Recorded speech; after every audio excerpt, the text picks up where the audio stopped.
तो देखिए, श्री शुक उवाच अत्र सर्गो विसर्गश्च स्थानं पोषणमूतयः मन्वन्तरेशानुकता निरोधो मुक्तिराश्रयः। अब अत्र यहाँ पर अब इस प्रसंग में तो कहते हैं भागवत के 10 लक्षणों को वर्णन करते हैं सुखदेव जी राजा परीक्षित को। सर्ग, विसर्ग, स्थान, पोषण, मूति, पोषणम पोषणम पोषणम कर दिया, ऊतय ऊति ऊति, मनवंतरेषु मनवंतरेषु ईशकता मनवंतर मनवंतराणी मनवंतराणी हो गए ना, मनवंतर और ईशानुकता, मनवंतर अलग हो गया और ईशानुकता अलग हो गई, निरोध अलग हो गया, मुक्ति अलग हो गई, आशय अलग हो गया। सर्ग विसर्ग स्थिति, सर्ग विसर्ग स्थान यानी स्थिति, पोषण और मनवंतर और ऊतया और ईशकता, निरोध, मूर्ति और आशय। सर्ग, सर्ग यानी सृष्टि, सर्ग का अर्थ हो गया सृष्टि, क्योंकि सृजन करता परमात्मा। अब सृष्टि है एक एक करके बताएगा, हाँ, सीधे सीधे चलते रहेंगे। दस्मस्य विशुद्ध्यार्थम नाना नवानामिह लक्षणम वर्णयन्ति महात्मानः श्रुते नार्तेन चांजसा। के 10वां जो कौन से आश्रय है, आश्रय नहीं अधिष्ठान इन परमात्मा, यहाँ पर आश्रय शब्द का अधिष्ठान परमात्मा ही हो गया, इन परब्रह्म परमात्मा, क्योंकि आश्रय परम ब्रह्म परमात्मा गीयते इति कह दिया शब्द थे। तो जो 10वां लक्षण है भागवत का लक्षण है, उसे लक्षण की शुद्धि के लिए, सिद्ध करने के लिए, शुद्धि यानी उसी का प्रतिपादन करने के लिए, उसको सिद्ध करने के लिए नवा नाम यह लक्षणम, 9 को लक्षण कहते हैं। यहाँ पर इस प्रसंग में 9 के लक्षणों को वर्णन करते हैं। वर्णन कौन, महात्मा, उस परमात्मा के सिद्ध करने के लिए पुराणों में इस प्रकार से 9 लक्षण उनको वर्णन किया गया, प्रतिपादन करते हैं। तो 9 लक्षणों के माध्यम से 10वां लक्षण सिद्ध होता है, प्राप्ति होती है। 9 के कथन करने से 10वीं की सिद्धि हो जाती है। तो 10वां मुख्य प्रधान है, उसी के लिए 9 का प्रतिपादन किया गया है। तो श्रुत अर्थ अंजसा, साक्षात सुने हुए के द्वारा उस अर्थ की सिद्धि हो जाती है, सुनने के माध्यम से। तो इस प्रकार से सुनकर के, अनुभव के माध्यम से, इस प्रकार से सुनकर श्रुति से और तात्पर्य से और श्रुति के द्वारा और अन्य साक्षात हो जाते हैं तात्पर्य रूप से, है क्या नहीं, श्रुति से उसकी कहीं तात्पर्य से। अच्छा, यहाँ पर कहते हैं श्रुत से, कहीं कहीं तो अन्य से साक्षात होता है, कहीं कहीं अनुभव हो गया, कहीं कहीं अरे विषय को लेकर के, कहीं कहीं सुन करके, कहीं कहीं विषय को लेकर, कहीं साक्षात अनुभव के द्वारा उस अर्थ की सिद्धि करते। कौन, महात्मा लोग, महात्मा यानी ऋषि मुनि। ऋषि मुनि उसको कभी कभी श्रुति को आश्रय लेकर के वर्णन करते हैं, कभी कभी अरे विषय को लेकर के उसी का वर्णन करते हैं, कभी कभी साक्षात अनुभव के द्वारा उसी का ही वर्णन करते हैं। किसके लिए, इस प्रकार से 10वीं की सिद्धि के लिए, यानी अपने अनुभव भी बताते हैं। इस प्रकार से 9 विषयों के माध्यम से वह 10वां कैसे हो जाता, प्राप्त हो जाता, जान लिया जाता, अपरोक्ष साक्षात्कार हो जाता है। भूत मात्रेन्द्रिय धियाम जन्म सर्ग उदाहिता ब्रह्मणो गुण वैषम्या विसर्ग पौरुष स्मृतः। कहते हैं भूत है, इंद्रिय है, भूत मात्र, पंचभूत हो गए। अब यहाँ पर वर्णन करते हैं अनैन जीवन आत्मना अनुप्रवेशन नाम रूपे व्याकरवाणी तस्माद् वा तस्मात् आत्मना का संभूता, ये श्रुति आ जाएगी। कौन सी आ जाएगी, तस्माद् वा तस्मात् आत्मना का संभूता, उस परमात्मा से, आत्मरूप परमात्मा से पंचभूतों की उत्पत्ति हुई। अब यहाँ पर पीछे एक बार आपने सुना होगा, ध्यान दिया होगा कि परमात्मा अपनी शक्ति के माध्यम से उसमें क्षोभ पैदा कर देता है। हाँ, काल कर्म स्वभाव, काल को लेकर के, कर्म को लेकर के, स्वभाव को लेकर के, उन तीनों गुणों में क्षोभ पैदा कर देता है। अब क्षोभ पैदा हो गया, तीनों गुणों का मिश्रण हो जाता है, अलग अलग थे, सृष्टि प्रक्रिया हो जाती है, जुड़ जाते हैं, तो फिर आरंभ हो जाता है। तो 5 भूत है, अपन से पहले 5 भूत उत्पन्न होते माया को लेकर के, अपंचीकृत पंच महाभूतों से ज्ञान इंद्रिय, पांच ज्ञानेंद्रिय, पांच कर्मेंद्रिय, पंच प्राण और अंतःकरण बन जाता है। तो भूत भूत समुदाय, भूत मात्रा भूत समुदाय, इंद्रिय इंद्रिय समुदाय, इंद्रिय और ध्यान, इनका जन्म कैसे हो जाता है? इनका जन्म सर्ग इति उदाहरते सर्ग कहलाता है। इन पांच ज्ञानेंद्रिय, पांच कर्मेंद्रिय, अंतःकरण, पंच प्राण और पंच महाभूत, और पंच महाभूत सूक्ष्म महाभूत, फिर पंच स्थूल महाभूत, फिर उनका पंचीकरण आदि को लेकर के सृष्टि जगत हो जाता है। सर्ग कहलाता है। सर्ग है सृजन। कहते हैं ब्रह्मणों गुण वैषम्य विसर्ग पौरुष स्मृतः। अब गुणों की विषमता से यहाँ पर तो आकाश आदि पंचभूत, शब्द, तन मात्रा, इंद्रिय, अहंकार, महातत्व आदि उत्पत्ति उसी सर्ग कहते हैं। और कहते हैं यहाँ पर अच्छा, ये तो ईश्वर के द्वारा सृष्ट जगत होता है। कौन के द्वारा? जो पांच ज्ञानेंद्रिय, पांच कर्मेंद्रिय, अंतःकरण और पंच प्राण और पंच महाभूत ईश्वर के द्वारा सृजन होता है। अब ईश्वर की सृजन करने के पश्चात अब ब्रह्मा जी की सृष्टि हो जाती है उस काल में, है ना। तो ब्रह्मा जी उसी ईश्वर की सृष्टि में फिर सृष्टि करते हैं। सृष्टि की सृष्टि, पिता ने पुत्र पैदा कर दिया, फिर पुत्रों को पैदा करता है। तो कहते हैं ब्रह्म के गुण वैषमते, ब्रह्मा जी के गुणों की विषमता को लेकर के, ब्रह्मा जी के ना, यानी पुरुष से उत्पन्न ब्रह्मा जी के द्वारा विभिन्न गुणों की वैषमता को लेकर के, अब जैसे जीवात्मा का जैसा कर्म था उसी के अनुसार। तो कहते हैं विसर्ग पौरुष श्रुता, पुरुष रूप परमात्मा के लिए, मतलब पुरुष ऐसे पुरुष है ना, विराट पुरुष से उत्पन्न है ये ब्रह्मा जी। विराट पुरुष से उत्पन्न ब्रह्मा जी के गुणों की वैषमता को लेकर जीवात्मा के, अथवा जीवात्मा सृष्टि अनादि है।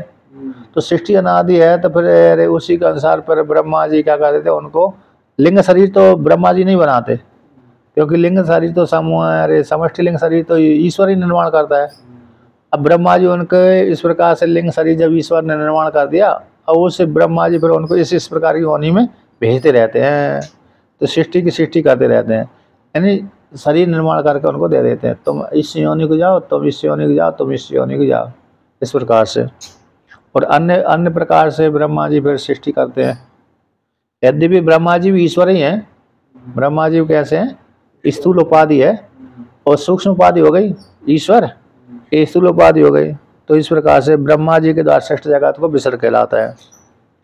अब कहते हैं स्थितिर वैकुंठ विजया पोषणम यदनुग्रह मनवंतराणी सद्धर्म ऊतया कर्म वासना। अब कहते हैं स्थिति यानी वैकुंठ विजय, विगता कुंठा यशमा सब वैकुंठ आते हैं से, जो कुंठा जिससे निकल गई है ना।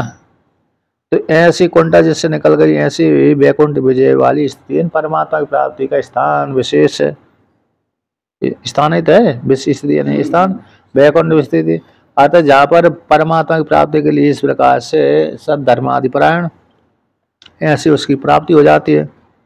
इन प्रतिपद नाश की ओर और बढ़ाने वाली सृष्टि में एक मर्यादा स्थिर रखने के लिए भगवान विष्णु श्रेष्ठता सिद्ध की है, उसका नाम स्थान है। मतलब यहाँ पर वेद के द्वारा यहाँ पर वैकुंठ विजय वैकुंठ को निवास करने वाले भगवान उनका पालन करते हैं ना। तो यहाँ पर वैकुंठ विजय है, तो यहाँ पर तो मर्यादा स्थिर करने के लिए पालन करने वाले भगवान कैसे? विष्णु हैं, स्थिति स्थिर रहने वाले। सेतु परमात्मा ईश्वर कैसा होगा? सेतु हो गया भगवान विष्णु। कहते हैं वैकुंठ विजय वाले जो भगवान विष्णु की स्थिति है, अर्थात मर्यादा को पालन करने वाले। पोषणम भी कहते हैं यद अनुग्रह, उस परमात्मा की स्थिति से पोषण होता है। जीवों के अपने अपने कर्म के अनुसार ईश्वर उनको सभी का पालन पोषण करता है। अब भगवान ऐसे सभी का पालन पोषण करता है, विशेषकर भक्तों की रक्षा करता है। अपने द्वारा सुरक्षित दृष्टि में भक्तों के ऊपर उनकी जो कृपा होती है उसकी का नाम पोषण। पुष्णाति थी पोषण। अच्छा ये तो है, आपने इससे करें व्याख्यान, तो ठीक है, इससे अच्छा व्याख्यान आता। संस्कृत है ना, संस्कृत में अच्छा आता। किधर गया? मैंने कहाँ देखा था? कितने हैं? 10वां। थोड़ा ये आगे है।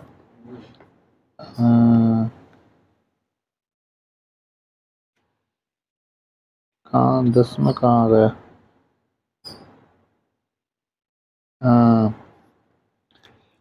अच्छा,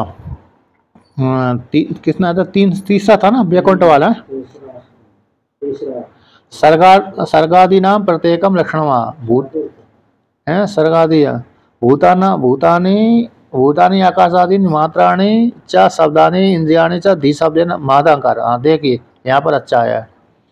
तो जो आया ना कितने का? 10वां है। अरे भूत मात्र है, भूत मात्र तीसरा है ना। भूत मात्र इंद्रिय धियाम जन्म सर्ग उदाहरिता और ब्रह्मणों गुण वैषम्याद विसर्ग पौरुष स्मृता। इसका व्याख्यान करते हैं कि सर्गादियों का प्रत्येक लक्षण में, सर्गादियों का सर्ग सृष्टि आदियों का प्रत्येक लक्षण कहते हैं। भूतानी यानी आकाश आदि नहीं, भूत शब्द से ले लिया आकाश। मात्राणी यानी मात्राणी शब्द से शब्दानी, इन शब्दानी जो मीयंत यदि मात्रा मापे जाते हैं, इनके द्वारा मापे, इंद्रियों के द्वारा विषय मापे जाते हैं। तब मात्राणी इन शब्दादिनी इंद्रियाणी चा, उसी शब्द उसी से क्या हो जाएगा? माँ अरे कौन सा इंद्रिय? तो इंद्रिय आ गए और मात्र शब्द से विषय आ गए, शब्दादि विषय आ गए। शब्दादि विषय और इंद्रिय अपनी अपनी इंद्रियों की अपने अपने विषय। ऐसे जो भूत इंद्रिय और धियाम, धियाम से धी शब्द से यहाँ पर महद और अहंकार दोनों ग्रहण कर लेना चाहिए। यहाँ पर टीकाकार कहते हैं धिया शब्द से क्या किसको ले लेना चाहिए? महातत्व और अहंकार, महातत्व और अहंकार, ये दोनों को। इनका जो जन्म है, इनका जन्म गुण, इनका जन्म कैसे कहलाता है? सर्ग कहलाता है। इनका जन्म हो गया सर्ग।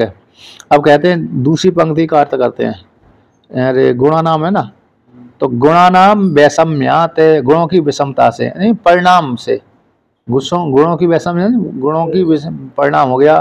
तो ब्रह्मणायन परमेश्वर से, ब्रह्म का अर्थ हो गया परमेश्वर। 5 नंबर टिप्पणी कह दिया इन्होंने। तो ब्रह्मन परमेश्वर से कारण सृष्टि, ब्रह्मन परमेश्वर से कारण सृष्टि, परमेश्वरी कर्म सृष्टि और पारमेश्वरी कर्म सृष्टि तो बैरंची ब्रंची की। अच्छा, कर्म सृष्टि हो गई ब्रह्मा जी की, और कारण से तो भूत सृष्टि हो गई। परमेश्वर से तो कारण सृष्टि हुई है और ब्रह्मा जी से कर्म सृष्टि हुई है। कारण कार्य, कर्म सृष्टि, कार्य सृष्टि मतलब कर्म सृष्टि, कारण कार्य सृष्टि। जैसे हम अपनी सृष्टि करते हैं, हम अपनी व्यक्तिगत सृष्टि हो गई, ईश्वर के द्वारा पंचभूत निर्माण हो गया, और हमारे द्वारा जो सृष्टि हुई है व्यक्तिगत अंतःकरण के द्वारा माध्यम से। तो इस प्रकार से तो कहते हैं, तो गुणों की विषमता से परिणाम हो जाने से ब्रह्मन परमेश्वर से कर्ता यानी भूतादियों का, कर्तु यानी भूतादियों का कर्ता से नहीं, हाँ ब्रह्म परमेश्वर ने कर्ता से भूतादि नाम, किसका कर्ता है? परमात्मा यानी भूतादियों का वह करता है उस परमात्मा से। यद विराट रूप से और स्वरूपता, स्वरूप से जन्म से सर्ग, विराट रूप से और स्वरूप से भी वो जन्म सर्ग कहलाता है। विसर्ग कहते विसर्ग कहते हैं। अच्छा, यहाँ तक अरे विराट रूप से स्वरूप से जन्म कहलाता है, यानी ईश्वर के द्वारा 5 ज्ञानेंद्रिय 5 कर्मेंद्रिय पंच महाभूत अंतःकरण विराट रूप से, विराट रूप उसी का स्थूल रूप है परमात्मा का है ना, और स्वरूप से ही जन्म जो उत्पत्ति होती है इनकी, कैसे वो सर्ग कहलाता है। विसर्ग कहते हैं पुरुषो यानी वैराज्य, विराज से तत् करते हैं पौरुष से चराचर विसर्ग विसर्ग। अच्छा, पुरुष यहाँ पर विराट ले लिया, पुरुष किस ले लिया? विराट। अच्छा, यहाँ पर जो इन्होंने ब्रह्म के गुण वैषम से विसर्ग पौरुष स्मृता, तो यहाँ पर ब्रह्म शब्द से यहाँ पर ईश्वर लिया गया। कैसे लिया गया? ईश्वर के माध्यम से गुणों की विषमता से इस प्रकार से क्या हो गया? इनकी सृष्टि हुई, सर्ग कहलाया। विराट रूप से और स्वरूप से भी जन्म जो सर्ग कहलाता है। अब यहाँ पर पुरुष रूप विराट से ही तत्कृत पौरुष चराचर विसर्ग, यानी विराट रूप पुरुष है, विराट रूप जो पुरुष है, जो पौरुष है ना, पौरुष है, इन चराचर सर्ग विसर्ग, जो पुरुष शब्द से ले दिया चराचर और अचर विसर्ग पुरुष के द्वारा उत्पन्न हुआ। किससे? विराट रूप ब्रह्मा जी के द्वारा, विराट रूप ब्रह्मा जी के द्वारा विसर्ग, इन विराट से इन ब्रह्मा जी से तत्कृत पौरुष जो चराचर सर्ग विसर्ग, चराचर जो सृष्टि है वह विसर्ग कहलाती है, चर की और अचर की। ईश्वर के द्वारा कारण सृष्टि और अरे विराट पुरुष से मतलब कार्य सृष्टि हो गई कर्म को लेकर के। आप कहते स्थिति वैकुंठ विजय पोषणम तद अनुग्रह मनमंत्राणी सद्धर्म उताया कर्म वासना। यहाँ पर कहते हैं वैकुंठस्य यानी भगवतो विजया, भगवान भगवत यानी भगवान की विजय, भगवान की विजय यानी वैकुंठ विजय। इन शिष्टानाम तत् मर्यादा पालना है उत्कर्ष। कहते श्रेष्ठ जो जगत है उसकी मर्यादा पालन करने के लिए उत्कर्ष है।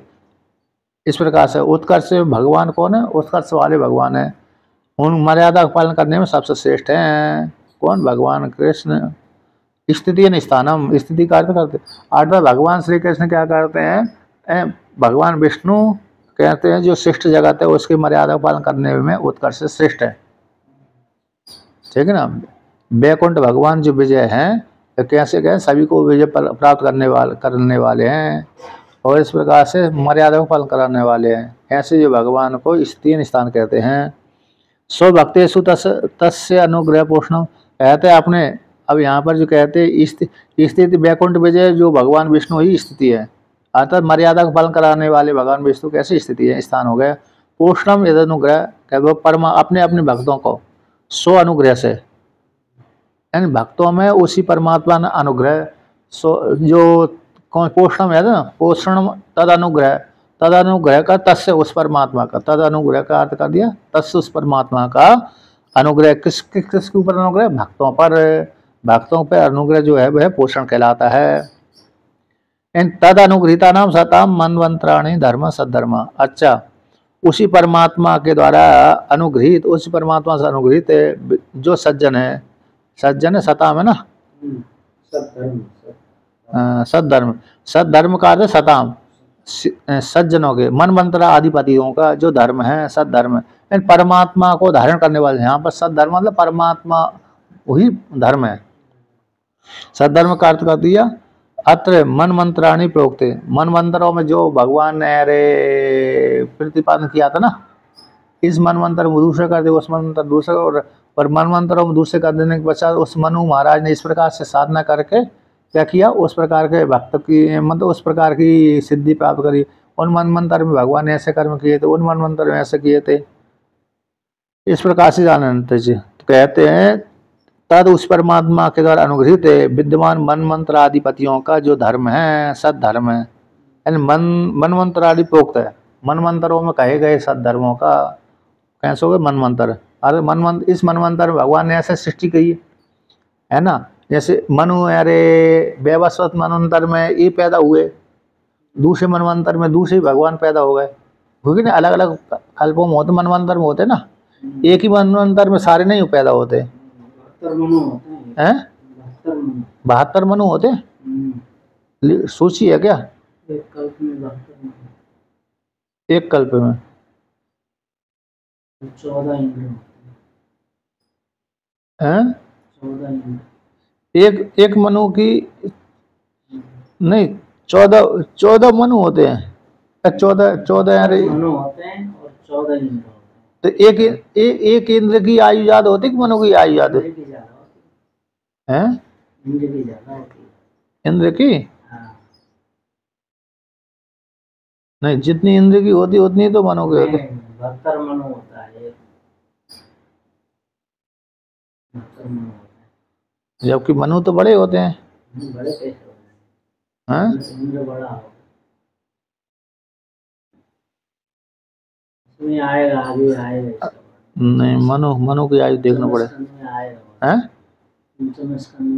अच्छा, मनु की आयु देखना पड़ेगी, मेरे को संशय लग रहा है। नहीं, एक कल्प की वो आयु, एक कल्प में तो 14 मनु बनते हैं। 72 मनु नहीं, एक कल्प में जैसे 14 इंद्र होते हैं वैसे मनु उतने होते हैं। नहीं, उतने 72 होते हैं। क्योंकि मनु का अतिक्रमण कोई नहीं कर पाता ना। उसमें लिखा है मनु का अतिक्रमण कोई कर ही नहीं पाता। उसमें आएगा पंचम स्कंद। अच्छा, देखेंगे अभी। तो कहते हैं मनमंत्राधिपति नाम में धर्म कर्मणाम वासना वे तंतु संतान है। कहते कर्मों की वासना यानी उयंते कर्म ही संतन्ते इति ऊतया, कहते हैं बे तनु संताने, बे धातु है ना, ऊतया ऊतय, तो कहते बे संताने, बे तनु संताने, मतलब कर्मों के द्वारा व्यक्ति कैसे हो जाते, अरे संत्यंत विस्तार को प्राप्त होता है। तो ये इस प्रकार से क्या हो गए, ये कर्म वासना ऊतय कहलाती हैं, कर्म की वासना। और मनवंतराणी, मनवंतर में होने वाले धर्म उस काल के, मनवंतराणी सद्धर्म हो गया, सज्जनों के धर्म है, महापुरुषों के धर्म है, आचरण आदि। और कर्म वासना ऊतय यानी कर्म वासना, कर्म के अनुसार जीवात्मा अन्य योनि को जाता है। यहाँ पर कहते हैं या तो वृद्धि अर्थ से, वृद्धि अर्थ से, संश्लेष अर्थ से, अथवा रक्षा अर्थ से, अवति धातु से इदम रूपम बना है। वृद्धि अर्थ धातु से, संबंध वाली धातु से, अवति वाली धातु का रूप है ऊतया, अवरक्षण धातु से। ऊयंते कर्म फिर वृद्धियंते, ऊयंते का अर्थ कर्मों के द्वारा वृद्धि को प्राप्त होता है, कर्मों के द्वारा वर्धनते, शिलिष्यंते संबंध होता है, इति ऊतया, जो कर्म के द्वारा वृद्धि को प्राप्त होते हैं, कर्मों के माध्यम से संबंध को प्राप्त होते हैं, इसको कहते हैं ऊतय यानी वासना। ऊति का अर्थ वासना कर दिया, तो कर्म वासना, कर्मों की वासना ऊति कहलाती है। अब कर्मों की वासना तो जीवात्मा के जैसे कर्म होंगे उसी के अनुसार उसको फल प्राप्त होगा। अवतानुचरितम हरेश्चास्यानुवर्तिनी वर्तिनाम पुंसाम ईशकतः प्रोक्ता नानाख्यानोपे बृहितः, कहते अवतारानुचरितम हरेर अस्य अनुवर्तिनाम पुंसाम ईशकता, ईशकता मतलब भगवान विष्णु के हरि के हरि यानी हरि के, अस्य हरि के अनुवर्ती चरित्रों का कथन करना ईशकता कहलाती है। मतलब कैसे, अवतार अनुचरित, भगवान इस अवतार में भगवान ने ऐसे चरित किया था, उस अवतार में भगवान ने ऐसा चरित किया था। चेहरा कहाँ गया? लगता है बैराग हो गया, बैराग हो गया, खिला दिया ना। तो अवतार अनुचरितम हरि, तो हरि के अवतारों का वर्णन राम कृष्ण विष्णु से बाद है ना, राम की का है, राम है, कृष्ण का है, अवतार चरित हो गए, भगवान विष्णु के अवतार। अस्य उन्हीं का अनुवर्तन करना, उन्हीं का कथन करना, भगवानों की कथन करना, भगवानों की चर्चा करना, ईश कथा कहलाती है। कहते हैं वो कहते हैं नाना आख्यान ओपे समृता, ओपे बृहता, नाना प्रकार के आख्यान से युक्त है। यहाँ पर इसका व्याख्यान की है, हरि के अवतार के चरित्र, इस उसके अनुवर्तिनियों की, अथवा यहाँ पर अरे अनुवर्तिनी नाम है ना, अनुवर्ती का अर्थ भक्तजनों की भी कथा, ऐसे महापुरुषों की कथा गाई जाती है, भगवान की तो कथा गाई जाती है, साथ साथ उनके भगवान के जो भक्त हैं उनकी भी कथा गाई जाती है। अनुवर्ती नाम का अर्थ है भक्तों की कथा, यानी भगवान की हरि कथा, हरि के अवतार के अनुचरित और हरि का जो गान करते हैं उनका भी चरित कथा, जैसे बड़े बड़े महापुरुषों की कथा गाई जाती है, गाती हैं। ऐसे राजा अरे भगवान नारद जी की है, सप्तऋषियों की ये कथा गाई जाती है ना। नृग राजा की कथा है, मानधाता की कथा है, और लोमस जी की है, और दूसरी अम्बरीश की कितनी कथा गाई जाती है। हाँ, ऋषियों की तो गाई जाती है, बड़े बड़े राजाओं की गाई जाती है, युधिष्ठिर महाराज आदि की कथा ही तो गाते हैं। राजा हरिश्चंद्र की है। तो कहते हैं हरि के अनुवर्तन करने वाले भक्तजनों की भी कथा इस कथा कहलाती है। ऐसे पुरुषों की अनुवर्ती नाम पुंसा नाम, यानी भगवान हरि के चरित्रों का वर्णन करना, उनके चरित्रों को जो वर्णन करता है, उन भगवान विष्णु के चरित्रों को जो करता है वर्णन करने वाले भक्तजनों की भी ऐसे अनुवर्तन करने वाले पुरुषों की इस कथा नाना आख्यान से युक्त है, नाना आख्यान से युक्त कहलाती है, इस कथा कहलाती है। नाना ओप बृहिता यानी वृद्धि को प्राप्त हुई है उन भगवान के चरित्रों की, भगवान के भक्तों की, और भगवान के चरित्रों का जो कथा कहलाती है वो नाना प्रकार के आख्यान से। आख्यान तो तभी होंगे जब भक्तों के नाम आएंगे, भक्तों के नाम नहीं आए तो आख्यान का काम के। तो इस प्रकार से तो वो इस कथा कहलाती है। निरोधो अस्यानुशयनम आत्मनः सशक्ति भी मुक्तिर्हित्वा अन्यता रूपम स्वरूपेण व्यवस्थिति। निरोधो का यहाँ पर टीका करते हैं, निरोध अस्य आत्मना जीव का हरि का योग, हरि के योग निद्रा का अनुपश्चात शक्ति और उपाधि भी से सेनम लयो निरोधा। अच्छा, यहाँ पर निरोध, अब निरोध हो जाता है, मतलब कैसे हो जाता है, अस्य इस ईश्वर का, जीवात्मा के हरि, जीवात्मा रूप हरि की। कहते हैं यहाँ पर इसमें निरोध होता है जब इस ईश्वर का अनुशय आत्मना सशक्ति भी, अर्थात जीवात्मा क्या करता है, जीवात्मा जब हरि शयन कर लेता है, भगवान विष्णु क्या करते हैं, भगवान विष्णु जब सृष्टि करके सो जाए, सृष्टि संहार हो गया, ब्रह्मा जी के दिन समाप्त हो गया तो शयन कर लेते हैं। तो इस आत्मा अस्य आत्मनो, इस आत्मा का, इन जीव का, हरि की, जीव रूप आत्मा के हरि की योग निद्रा को जब चले जाते हैं ना, जब योग निद्रा को चले जाते हैं तो फिर शक्ति, जब योग निद्रा को चले गए तो योग निद्रा के बीच में पीछे वो उनकी शक्तियां भी चली गई।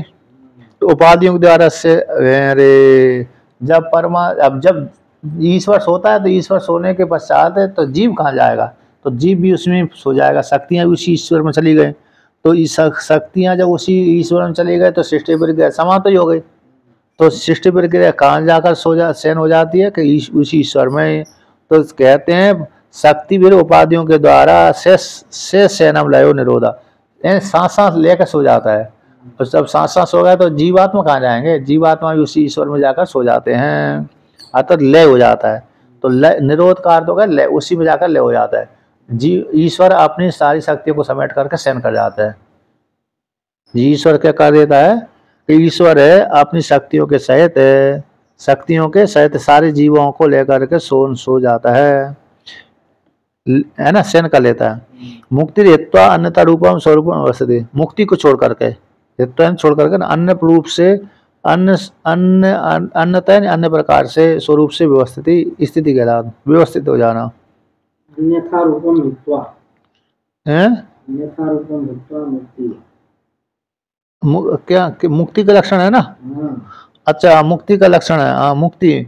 तो हित्वा अन्यथा रूपम, हाँ अन्यथा रूप को छोड़ करके, अन्यथा रूपम हित्वा, टीका में क्या दिया है इसका, हाँ अन्यथा रूपम, यानी अन्यथा रूपम में अविद्या के द्वारा अध्यस्त कर्तृत्व आदि, अविद्या के द्वारा अन्यथा रूप का अर्थ कर दिया, अविद्या के द्वारा अध्यस्त जो कर्तृत्व आदि है, उस कर्तृत्व आदि को त्याग करके स्वरूप से स्थित हो जाना, स्वरूप है ना ब्रह्मतय रूप से अवस्थिति मुक्ति। हाँ तो मतलब अन्यथा रूप हो गए, अविद्या के द्वारा जो आत्मा में कर्तृत्व मान लिया था उनको त्याग करके स्वरूप रूप से व्यवस्थित, स्वरूप का अर्थ कर दिया ब्रह्मतया, ब्रह्म रूप से व्यवस्थिति को कहलाती मुक्ति कहलाती है। अच्छा, मुक्ति के लक्षण है, मैं कोई दूसरी याद लगा रहा था इस प्रकार से। अब कहते हैं आवासस्य निरोधश्च यतेश्चाध्यवसीयते साश्रय परम ब्रह्म परमात्मेति शब्दते। आवास सृष्टि, आवास हो गए, आवास नहीं आवास मिथ्या, जो जन ऐसा नहीं बेसदिक जाना है ना। आवास सृष्टि निरोध यानी सृष्टि का निरोध हो गया परमात्मा, और लय उसी में जाकर लीन हो जाएगा। या तो जिससे कहते जे, या तो नहीं जिससे, या तो शब्द का अर्थ कर दिया हेतु का अर्थ में, जिससे यानी जिससे ये आवास दिखता है, प्रतिबिंब परमात्मा का प्रतिबिंब दिख जाता है, यद्यपि होता नहीं है लेकिन दिख जाता है, आवास हो जाता है। सृष्टि का निरोध जिसमें हो जाता है, सृष्टि फिर निरोध है, फिर उसी में जाकर लय हो जाएगा। सृष्टि हो गया, पालन हो गया, सृष्टि ले लो, सृष्टि यानी उत्पत्ति, स्थिति है, निरोध का तो उसी में पालन कर लो, और लय आ जाकर उसी में, तो सृष्टि और उसी में आवास दिखता है, अधिष्ठान परमात्मा में दिखता है। तो जिस परमात्मा से ये सारा जगत प्रतीत हो रहा है, जिस परमात्मा जगत उत्पन्न होता है, जिस परमात्मा से पालन होता है, जिस परमात्मा संहार होता है, जिस परमात्मा जगत संहार होता है। अच्छा, दो ही है ना, आवास से निरोधश्च, ये दो शब्द है ना, आवास यानी सृष्टि, आवास शब्द गलत अर्थ लग रहा है, आवास का अर्थ सृष्टि हो गई, और निरोध का अर्थ होगा लय, फिर लय जिससे होते हैं, तो पालन भी ले लीजिए, बीच में पालन भी ले लीजिए। आवास का अर्थ सृष्टि हो गई, और निरोध का अर्थ लय हो गया, और बीच का हो गया पालन। भवती यानी क्या हो गया, भवती है ना, भव यानी उत्पत्ति यानी पालन हो गया, तो भवती यानी होता है, अध्यवसीयते प्रकाशते निश्चीयते, अध्यवसाय का अर्थ कर दिया निश्चीयते यानी प्रकाशते चा, प्रकाशित होता है। इस प्रकार से निश्चय किया, जिस परमात्मा से आवास सृष्टि होती है, जिस परमात्मा में जाकर लय हो जाता है, ऐसा जो परमात्मा है, अध्यवसायते यानी प्रकाशते, वह परमात्मा प्रकाश है जिससे ये जगत प्रकाशन हो रहा है। ऐसा वो परमात्मा स आश्रय परम ब्रह्म परमात्मा शब्द थे, उसको कहते हैं सब परम ब्रह्म परमात्मा है, प्रसिद्ध आश्रय कहते थे। आश्रय नाम से अधिष्ठान रूप से कहा जाता है। ये परमात्मा ही सबका गति है। आश्रय यानी गति, अधिष्ठान है। उस परमात्मा ही सभी जीवों का, सारी सृष्टि का गति है, क्योंकि उससे ही ये संपूर्ण जगत उत्पन्न होता है, पालन होता है, उसी में पालन होता है, उसी में संहार हो जाता है। इस प्रकार से यानी यो आध्यात्मिको अयम पुरुषा सोसा बेवादी देवी के सोसा बेवादी देवी का सो असौ ये वे। हाँ नहीं सो हो गए ना, सो असौ सहा फिर विसर्ग हो जाएगा, ठीक है, फिर उत्त होगा सा असौ एव। हाँ आदि देवी के, आदि देवी कहा यस यस तत्रो वयो विच्छेद पुरुष आदि देवी आदि भौतिक यो अयम कहते हैं, यो अयम आध्यात्मिक पुरुषो है जो शरीर के भीतर पुरुष है। भाई सो असौ आदि देवी के, वही आदित्य मंडल में वही है तत्वमसी, जो शरीर के भीतर है पुरुष है, वही आदित्य मंडल के भीतर है, वही पुरुष है। यानी जो हृदय के भीतर जीवात्मा है वही परमात्मा है, जो परमात्मा वही जीवात्मा है, ठीक है ना। अध्यात्म जो पुरुष है वही आदिदेव पुरुष है। यस यस जो इस प्रकार से दोनों उभयत्र तत्र तत्र वहां पर उभयत्र विच्छेदा, दोनों में विच्छेद है, दोनों विच्छेद करने वाला ये विच्छेद पुरुष आदि भौतिका कहते हैं। जीवात्मा परमात्मा भेद करने वाला कौन है? शरीर है, शरीर को छोड़कर दूसरा कोई नहीं है। मतलब ये इसका क्या अर्थ हो गया? चक्षुरा 7 ना कितने नंबर टपड़े हैं? नेत्र गोलक आदि स्वरूप दृश्य देह है। 8 है ना, 8। आश्रय स्वरूप है, आश्रय स्वरूपम अप्रोक्ष अनुभव स्पष्टम दर्शितुम अध्यात्म विभाग कहते आश्रय स्वरूप है, आश्रय स्वरूप अप्रोक्ष अनुभव के द्वारा स्पष्ट दिखलाने के लिए अध्यात्म शब्द इत्यादि विभाग डालना चाहिए। यो एवं अध्यात्म का यानी पुरुष, जो पुरुष है ना अध्यात्म पुरुष शरीर वाला, चक्षुरादि करण का अभिमानी दृष्टा जीवात्मा। अध्यात्म यानी जो पुरुष है चक्षुरादि करण अभिमानी दृष्टा जीव कहलाता। सब है ही आदि दैविक चक्षुरादि के अधिष्ठाता सूर्य आदि है। जो शरीर के भीतर चक्षुरादि अभिमानी देव जीवात्मा है ना, आदित्य मंडल में वही कौन है? अदैविक चक्षुरादि का अधिष्ठाता सूर्य भगवान है। तत्र वहीं पर एक अस्मिन में, एक ही में ही उभय दोनों दूरूप विच्छेदो, विच्छेद का भेद है, विच्छेद भेद विभाग, एक के 2 रूप हैं। यस जो यस्मात् जिस कारण से सब आदि भौतिक चक्षुर गोलक आदि उपाधि से दृश्यत देह पुरुष जीव उपाधि स्वयं सा वा ऐसा पुरुषो अन्य इत्यादि। इन दोनों का जो भेद है विभाग हो गया, विच्छेद एक ही है दोनों जगह पर, 2 रूप होता हुआ विच्छेदन भेद विभाग को प्राप्त हो गया। यानी आध्यात्मिक यस्मा जिस कारण से सब है आदि भौतिक भूत को लेकर के है ना, और चक्षु आदि गोलक आदि से उपलक्षित है। जो अध्यात्म कहलाएगा भूतों में लेकर के, और अध्यात्म के भीतर लेने वाला भूतों से बना हुआ जो शरीर है देह वो जीवात्म पुरुष है। पुरुष की जीव की उपाधि है। स्थूल शरीर कैसे जीव की उपाधि है। सब ऐसा पुरुष अन्य रस्म है, जो पुरुष कैसा अन्य रस्म वाला है। मतलब स्थूल उपाधि कैसी उसकी इस प्रकार से बनती है। यानी जो शरीर के भीतर जो पुरुष है वो आत्ममंडल के भीतर वही पुरुष है। जो इस प्रकार से उभयत्र विच्छेदन भेद है सो असो पुरुष आदि भौतिक भूतों के द्वारा बना हुआ जो पुरुष है, भूतों के द्वारा बना हुआ है शरीर है। इस शरीर में ही इस प्रकार से भेद को जाना जाता है। मतलब आदित्य मंडल यदि भी दोनों है, लेकिन शरीर उपाधि को लेकर के पृथक से प्रतीत हो रहा है। आदित्य मंडल के भीतर जो पुरुष है भाई चक्षुर आदि के भीतर भी वही पुरुष है, लेकिन उपाधि स्थूल शरीर उपाधि को लेकर के पृथक से दिख रहा है। उसको आदि भौतिक पुरुष कहलाते हैं। आदि भौतिक पुरुष मतलब आदि भूतों के द्वारा बना हुआ शरीर। एक मेक तरा भावे यदा नोप लभामहे त्रितयम तत्र यो वेदा स आत्मा सोआश्रयाश्रया। एकम एक तरफ अभावे यदा न उपलावामय। देखो सूर्य भगवान नहीं रहेंगे तो चक्षु आदि किसी को नहीं देख पाते। चक्षु ना रहे तो सूर्य भगवान की भी क्या है, किसको देख रहा है? सूर्य भगवान होने पर क्या है, उल्लू के लिए सूर्य भगवान नहीं काम के नहीं है। यदि भी है तो सभी काम के, लेकिन कम होते हैं। दिन को दिखता तो है उल्लू को, लेकिन धुंधला। नहीं तो जो कौन को परेशान करते हैं, एक वृक्ष से दूसरे वृक्ष में कैसे जाएंगे? एक वृक्ष से दूसरे वृक्ष में जाते हैं तो सिद्ध होता है उनको दिखता है दिन में, लेकिन धुंधला दिखता है। नहीं, क्योंकि लक्ष्य करके तो बैठते हैं वो। अरे एक वृक्ष से दूसरे वृक्ष उड़ कर चले जाते हैं। यदि नहीं दिखता होता तो उड़ ही नहीं पाते, हो गिर जाते वहीं, है कि नहीं? कहीं भी टकरा जाते। उसी प्रकार कौओं को रात्रि को दिखता तो है, लेकिन बहुत ही कम दिखता है। इस प्रकार से, तो इस प्रकार से कौन से हो गए? ये कहाँ पर आया? हाँ, एक था। तो यहाँ पर स्थूल शरीर नहीं है तो सूक्ष्म शरीर में के द्वारा जो इस मतलब जो है अरे सूर्य भगवान आदि की कोई फायदा नहीं है। यदि वो सूर्य भगवान है किंतु अंधा व्यक्ति है, अंधा व्यक्ति के लिए क्या सूर्य भगवान फायदा करने वाला है? कुछ नहीं करने वाला है।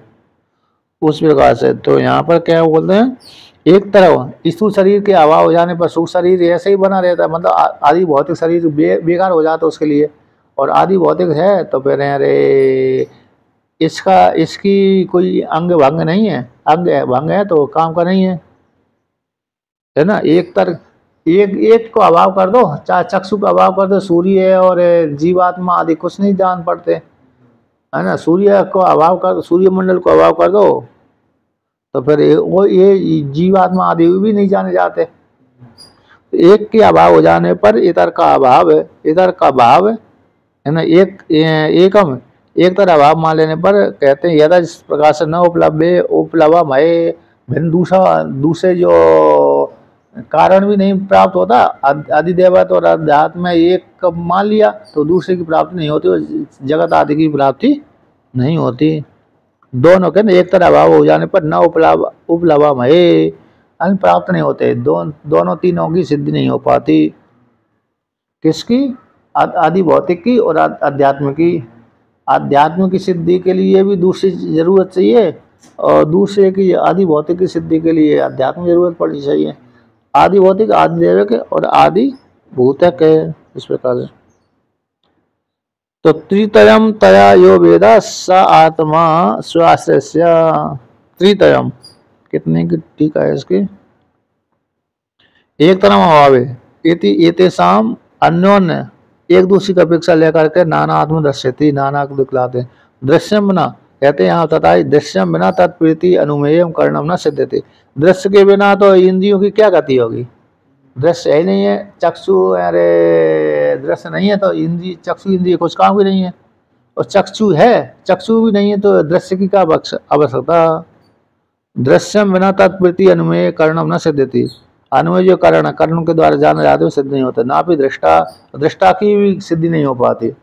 यदि दृश्य है ही नहीं है तो दृष्टा कैसे देखेगा? देखने वाला दृष्टा, उसकी सिद्धि नहीं होती। करना चाहता तद बिना कर्ण प्रवृत्ति अनुमेय, कहते दृष्टा के बिना तो फिर कर्ण की प्रवृत्ति संभव नहीं है ना।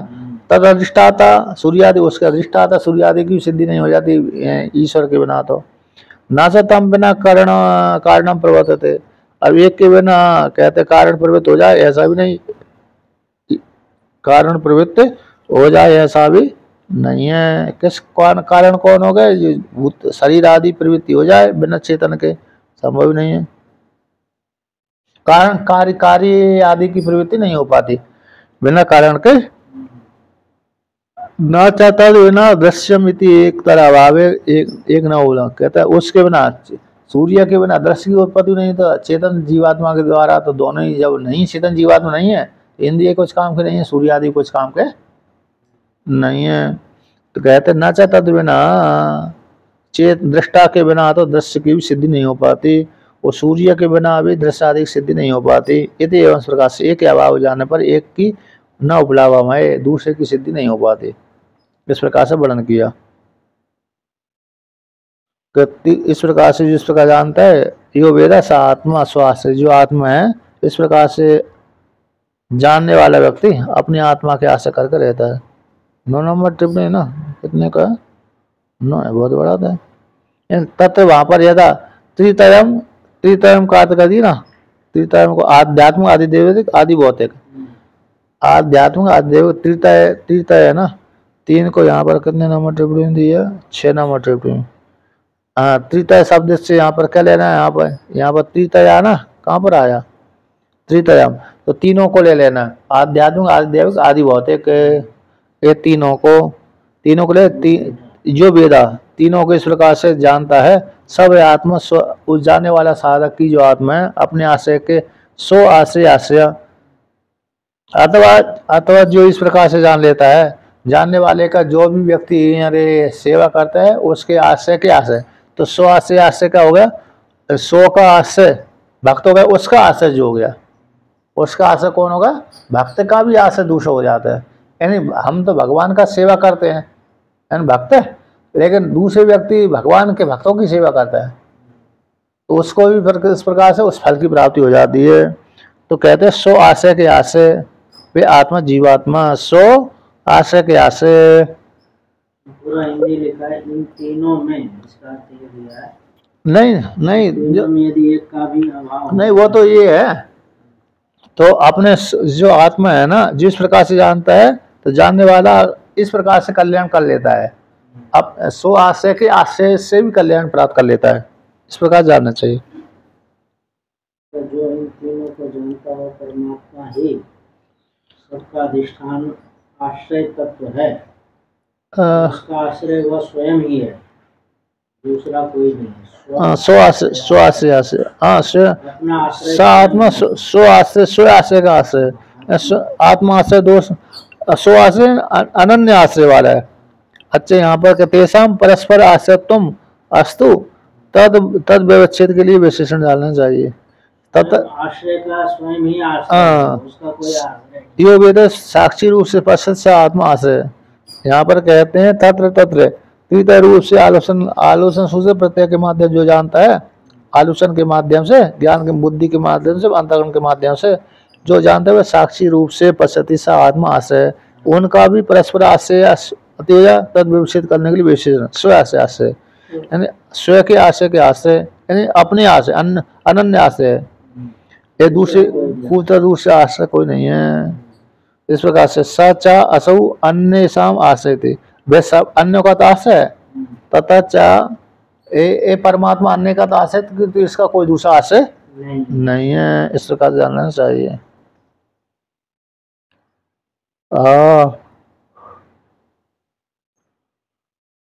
ध्यान तो था, चले रहने दीजिए कि नहीं, बहुत हो गया, ऐसा ऊपर से बोलता हूँ। ऐसा जो परमात्मा है वह किसी के आश्रय वाला नहीं है, उस परमात्मा ने ऐसे ये आश्रय हो गया, ये तो है द्रव्य कर्म काल स्वभाव वाला परमात्मा, स्वभाव जीव सा यद अनुग्रह संति नाथ, तो मतलब परमात्मा है इस परमात्मा ने। अब यहाँ पर कहते हैं परमात्मा की कार से, जैसे परमात्मा ने क्या किया था, इस ब्रह्मांड की रचना करी, ब्रह्मांड में रचना करने से शिवपुराण में एक वर्णन आता है, शिवपुराण को लेकर तो इसी को लेकर कहते हैं, तो उस वहाँ पर जो ब्रह्मांड का निर्माण किया, तो उस ब्रह्मांड को फोड़ करके पुरुष निकला, एक अंडा बना, ब्रह्मांड एक अंडा बना। आएगा इसका वर्णन, आएगा आगे। ये 10वें श्लोक तो है ना उसी का, उच्चारण किया नहीं। पुरुषो अंड विनिर्विद्य यदासौ स विनिर्गतः आत्मनो अयम अनविच्छन्नपो अस्राक्षी शुचि है ना। यानी जो यहाँ पर कहते हैं ये जो पुरुष है, विराट पुरुष, अंड को निर्विद, जो पुरुष है अंड है ब्रह्मांड को फोड़ करके निकला, असौ सा विनिर्गता, यह पुरुष कौन है, विराट पुरुष ब्रह्मांड को फोड़ करके निकला।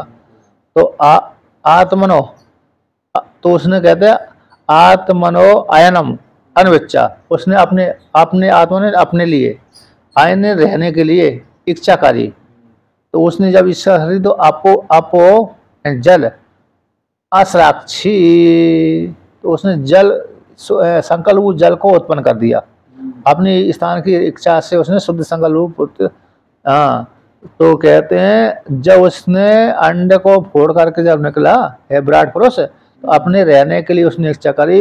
इच्छा करते ही कहते हैं शुचि, जो शुद्ध पवित्र है जल का उसने सृजन किया था, असराक्षी सृजन किया था, सृजन किया था, क्योंकि उसने अरे इस प्रकार संकल्प किया कि मेरे रहने के लिए कोई स्थान होना चाहिए।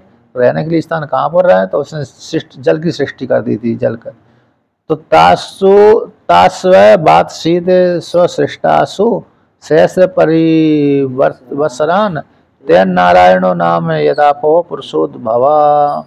कहते जब उसने जल की सृष्टि करी, जल की, उस पुरुष ने, तो उस पुरुष ने जब स्वसृष्टासु जलसु तासु अपसु, तो तासु अपसु अवासीत सहस्र परिवर्तन 1000 वर्षों तक, 1000 वर्षों तक, 1000 वर्षों तक है ना। तो वह पुरुष, जो पुरुष था जिसने सृष्टि करी थी, उसने 1000 वर्षों तक उसी अपने श्रेष्ठ जल में शयन किया, निवास किया था, अवासित शयन किया था, निवास किया था, शयन किया था। स्वश्रेष्ठासु तासु जलसु, उस जल में उसने 1000 वर्षों तक शयन किया था। अत्यन नारायण नाम यदापो पुरुषोद्भवा, इसी हेतु से नारायण, नारायण जल, जल उसका आशय होने कारण उसका नाम पड़ गया नारायण। तद आपा, उस आप से, उसी से पुरुष उद्भवा है ना। आप है ना, कितने हैं, 11 नंबर बोल है ना, यानी से उत्पन्न होने कारण जल का नाम नाल पड़ गया। तो इसी आप पुरुष उद्भव होने जाने, पुरुष से उत्पन्न होने कारण पुरुष उद्भव आपा, तो पुरुष के द्वारा उत्पन्न होने वाला आप है, उस आप का नाम पड़ गया नर, नार पड़ गया। क्या पड़ गया, नारार, यानी पुरुष के द्वारा उत्पन्न होने वाले आप को नार कहते हैं। तो उसमें शयन करने के कारण, उस नार को में शयन करने के कारण वो नारायण कहलाता है। नर उसमें क्या कहते हैं, शयन करने के कारण, क्या शयन करने के कारण उसको नारायण शब्द कहते हैं। इस प्रकार जान लेना चाहिए। और उस नारायण उसमें शयन किया, फिर विराट पुरुष से है ही, उस विराट पुरुष का संपूर्ण भ्रष्ट का हो गया। तो उसने खाने के लिए, पीने के लिए, रहने के लिए सारी इच्छा करी, तो जो जो इच्छा करी वो उसके अंग बन गए, उसके इंद्रिय भी आ गए, इंद्रियों के विषय भी आ गए, और अधिष्ठाता देवता भी आ गए। तो उसने जो जो भी संकल्प किया वो सिद्ध हो गया। ठीक है ना, बहुत है गया, नींद आ रही मेरे को।